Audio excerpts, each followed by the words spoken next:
otro tema que tiene que ver con pretribulacionistas, mid-tribulacionistas, post-tribulacionistas. Esta es considerada la segunda parte del estudio respecto a la resurrección, el rapto y la segunda venida. En el libro de Mateo, capítulo 24, Marcos, capítulo 12, Lucas 17, 21 y 22, Primera de Corintios 15, Primera de Tesalonicenses 4, Segundo de Tesalonicenses 2, Apocalipsis 3 y Apocalipsis 20, se nos dan los detalles que necesitamos para entender el tema de la segunda venida del Señor. Hay varios puntos interesantes. En el libro de Lucas se nos da dos señales contundentes. Dice, como en los tiempos de Noé. Y adicionalmente dice, acuérdate de la esposa de Lot. ¿Qué sabemos acerca de Noé, de la época de Noé, para poder entender las señales proféticas de la venida del Mesías? Capítulo 6 de Génesis nos da la descripción de los tiempos de Noé. Dice que Noé era un varón justo, un varón piadoso, y se nos dice que Noé estaba limpio en sus generaciones, varón limpio en sus generaciones. ¿Qué significa esta expresión? La generación hace referencia a los hijos, a la descendencia. Pero ¿qué quiere decir con el tema de que Noé estaba limpio en sus generaciones? Tenemos que remitirnos al contexto del capítulo 6 que inicia diciendo: y los hijos de Dios, viendo que las hijas de los hombres eran hermosas, tomaron mujeres para sí y procrearon. Estos son los varones de renombre, los poderosos de la tierra. Y dice la palabra, y había en aquellos días y después de estos días, esta especie, esta variedad, esta modificación de la raza humana original. Note que dice, y había en aquellos días y después de estos días. Este es uno de los probables temas más complicados para la teología tradicional de interpretar, porque implica el estudio de lo que se considera lo sobrenatural y la intervención de lo sobrenatural en la generación de los hombres. En este sentido, hay varias teorías. Una de ellas enseña que los hijos de Dios, los Ben Elohim, en el original hebreo de Génesis 6, hace referencia a la descendencia de Set. Set fue uno de los hijos de Noé que se considera el más piadoso, y a él se le atribuye una descendencia santa, sin la contaminación de lo que el mundo de la época vivía. La segunda opción, que es la que yo quiero extenderme un poco más, tiene que ver con los Ben Elohim, un término que se repite en el hebreo en el libro de Job. En el libro de Job, capítulo 1, se nos dice que los hijos de Dios, los Ben Elohim, se presentaron delante del Señor, y entre ellos Satanás. cual habla de una raza diferente, una raza angelical que hace su aparición en el libro de Job.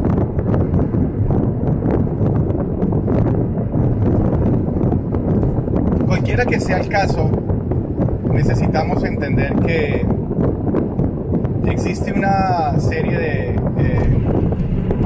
seres creados por Dios adicionales a la raza humana. No estamos solos en el universo. El libro de Efesios capítulo 6 nos advierte acerca de las potestades, los principados, las potestades, las huestes de maldad en los lugares celestes. El libro de Revelación capítulo 12 nos advierte acerca de la de la perversión que sucedió con estos seres angelicales en algún momento después de la creación de los mismos. El libro de Revelación 12 nos dice: he aquí la serpiente antigua, el dragón, Satanás, la cual ha engañado a todo el mundo. Note usted que el dragón ha sido uno de los caracteres, de los personajes más populares de la actualidad en las películas de Hollywood. Y la Biblia revela exactamente quién es el dragón. Es la serpiente antigua, Satanás, que estuvo en Edén. Así que piénselo dos veces. Interesante que anota el libro de Revelación capítulo 12, Apocalipsis 12. Esta serpiente, este dragón, arrastró con su cola la tercera parte de las estrellas del cielo a la tierra. Lo cual implica que la caída de Satanás, descrita en Isaías 14 y Ezequiel 28, no fue una caída que le arrastró únicamente a él. Satanás, como se conoce, fue uno de los generales, de los querubines, que estaba a cargo de la tercera parte de los ángeles en el templo de Dios, en los lugares celestiales. Cuando él cae de su dignidad, arrastra con su cola la tercera parte de los ángeles del cielo. Es por esta razón que el libro de Efesios nos advierte acerca de la guerra espiritual que estamos enfrentando día a día por nuestras almas. Note usted que es una guerra a muerte, porque Satanás y sus ángeles, en esencia, Satanás vino a robar, matar y destruir. Así que no somos ajenos a esta realidad. ¿Qué conexión tiene esto con Génesis capítulo 6, donde se nos habla de esta raza híbrida de ángeles que se mezclaron con la mujer, las hijas de los hombres? La palabra que se utiliza en el original hebreo es la palabra nefilim. Nefilim hace referencia a caídos, y es la misma palabra que se utiliza para referirse en la versión Septuaginta, que fue la primera traducción de la Biblia al griego, año tal vez unos 200 años antes de Cristo. En esta traducción se habla de los hijos de los hombres, los hijos de Dios, mezclándose con las mujeres y produciendo una raza de gigantes. La palabra gigantes en el original griego. Interesante que el mismo capítulo 6 de Génesis nos dice: estos eran los poderosos de la tierra, varones de renombre, como se dice en el proverbio, los poderosos de la tierra. Esta raza especial de origen angelical, sumada a la semilla de la mujer, da como resultado estos nefilim, por su original en hebreo. Estos nefilim tomaron el poder en la tierra al punto tal que se convirtieron en proverbio de los hombres, los poderosos de la tierra.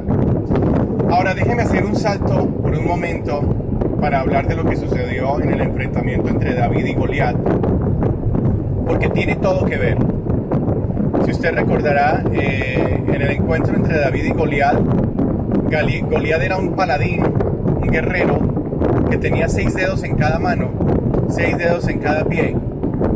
Pregunto, ¿en qué momento la raza humana sufrió una alteración genética al punto tal que Goliat y sus hermanos y su familia y los habitantes de su casa tenían 6 dedos en cada mano? Porque se nos habla en el libro de Samuel, cuando se nos habla de David y Goliat, de que la casa de Goliat, de que la familia de Goliat también era una raza de gigantes. ¿Cuál es el origen de esta raza? La única explicación que tenemos la da el libro de Génesis. Hay una pequeña nota en el libro de Judas, que tiene un solo capítulo en el Nuevo Testamento, donde se nos dice que los ángeles que abandonaron su dignidad fueron reservados en prisiones de oscuridad para el día del gran juicio. El libro de Judas, la pequeña carta epístola de Judas, hace una referencia muy interesante a algo que sucedió en algún momento de la historia con estos ángeles. Note que dice que los ángeles que abandonaron su dignidad, y el contexto en el cual se da esta descripción tiene que ver con Sodoma y Gomorra. Justo después de nombrar a Sodoma y Gomorra, de la fornicación que había en Sodoma y Gomorra, de que fueron detrás de carne extraña, se nombra el caso de los ángeles que abandonaron su dignidad en el mismo contexto. Así que eso nos ayuda a deducir que lo que sucedió en Génesis capítulo 6 tuvo un impacto al punto que la raza humana fue alterada. Si usted continúa leyendo en Génesis 6, se nos dice que toda carne se había corrompido en la tierra. Si toda carne se había corrompido en la tierra y Noé fue el único que fue hallado limpio en sus generaciones, ¿cuántos fueron salvos? ¿Y quiénes fueron salvos? La forma en que el arca es preparada nos da una clave contundente. Dice la palabra que el Señor vio limpio en sus generaciones a Noé, a sus 3 hijos y a las esposas de sus hijos, junto con la esposa de Noé. 8 en total fueron salvos. Pero no fueron los únicos salvos. Usted recordará que Dios le dio la orden a Noé de que preparara una pareja por cada especie, por cada género, corrijo, para que fuera salvada en el arca. Eso nos hace pensar que Noé no tuvo que incluir en el arca solamente una raza de perros. Él no tuvo que haber incluido los bulldog, los French poodle, los German shepherd. No era necesario. Una pareja por género, no una pareja por especie. De nuevo, como en los días de Noé. Dentro de la mitología griega se nos habla de los titanes. Me parece curioso que todas las culturas del antiguo mundo hacen referencia a algún tipo de deidad humanoide que dentro de las místicas, los místicos relatos de las grandes culturas del mundo, se les ha atribuido cierta ignorancia a las grandes culturas de la tierra. Y yo me pregunto hasta qué punto estas culturas que fueron famosas y han sido famosas por su sabiduría, sus adelantos en la ciencia, sus adelantos en la filosofía, etcétera, etcétera, etcétera, en todos estos ramos del conocimiento fueron culturas muy avanzadas, pero en cuanto a la mitología son tildados de retrógrados y de imbéciles. Se habla de los griegos como los grandes pensadores del mundo antiguo. Sin embargo, se les atribuye cierto grado de idiotez en lo referente a la mitología griega, debido a la inclusión de los famosos titanes, aquellos seres poderosos de origen cósmico que provienen de la mezcla de los grandes dioses del panteón griego con las mujeres, con las hijas de los hombres. Muy provocativa coincidencia. para, perdón, para considerar hasta qué punto la mitología de las culturas inca, maya, egipcia, griega, romana, de alguna manera dan un indicio de una realidad que en algún momento de la historia estuvo presente en la humanidad. No hace muchos años, en Dakota, en Arizona, fueron encontrados restos de humanos de unas tallas descomunales, a manera de gigantes, con una particularidad: 6 dedos en cada mano, 6 dedos en cada pie. ¿Cuántos dedos tenía Goliat? 6 en cada mano y en cada pie. Es conocido por las películas de vaqueros cómo los indígenas acostumbraban a saludar con su mano derecha diciendo "how", y fue algo que se volvió muy famoso dentro de las culturas y dentro de las películas de las culturas indígenas de la prehistoria americana. Sin embargo, ¿hasta qué punto el saludo no hacía más bien referencia al número de dedos que poseían en cada mano y en cada dedo? Porque note usted que la raza de semidioses encontrados en las Américas, en la cultura inca, azteca y en las culturas indígenas norteamericanas, tienen la misma característica de Goliat: 6 dedos en cada pie, 6 dedos en cada mano. Esto es consistente con lo que la palabra describe acerca de la raza de seres especiales a la cual perteneció Goliat. De Goliat se nos dice que tenía 6 dedos en cada pie y en cada mano. Sin embargo, también se nos hace referencia a que Goliat no estaba solo. La arqueología ha hablado, los huesos están presentes, pero la ciencia tradicional ha venido escondiendo, el Smithsonian ha venido escondiendo todas estas evidencias, porque hay una agenda detrás de todo esto que impide que el pueblo tenga acceso al conocimiento y a la verdad. Como está escrito: conoceréis la verdad y la verdad os hará libres. Dice la palabra: como en los tiempos de Noé.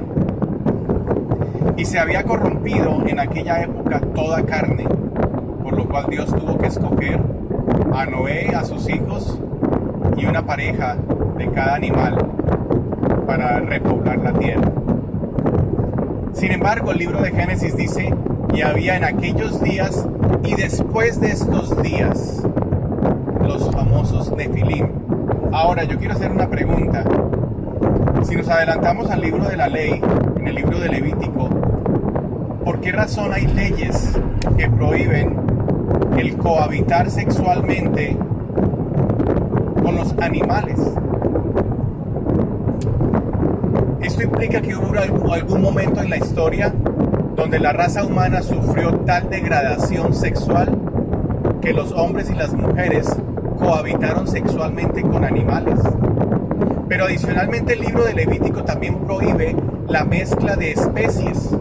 Está prohibido en el libro de la ley el cruce de especies, sea con el fin que sea. ¿Hasta qué punto en algún momento de la historia se presentó una contaminación de la genética del hombre y de la genética de toda carne, lo cual produjo el diluvio? Seamos un poco analíticos.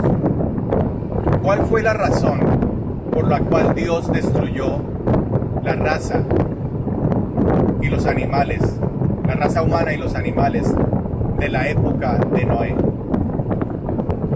¿Solamente por el pecado? Si esta fuera la razón, que el diluvio fue enviado únicamente por el pecado, necesitamos empezar a conseguir chalecos salvavidas, porque la forma en que el pecado ha aumentado en estos días, a lo bueno se le llama malo y a lo malo se le llama bueno.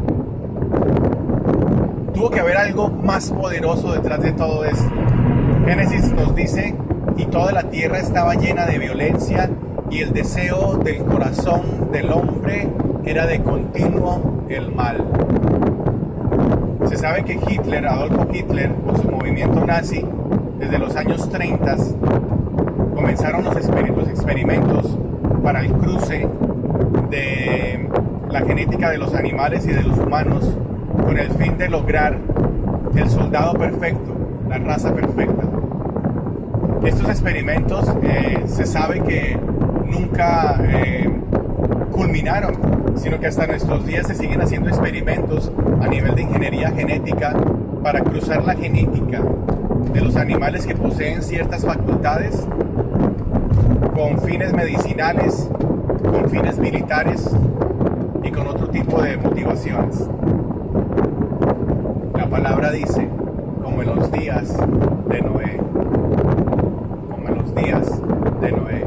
No es coincidencia que hoy en día estamos viendo cómo en muchos laboratorios del mundo se están haciendo cruces genéticamente preparados a nivel de ingeniería para lograr el desarrollo de órganos, el desarrollo de soldados, etcétera, etcétera, etcétera.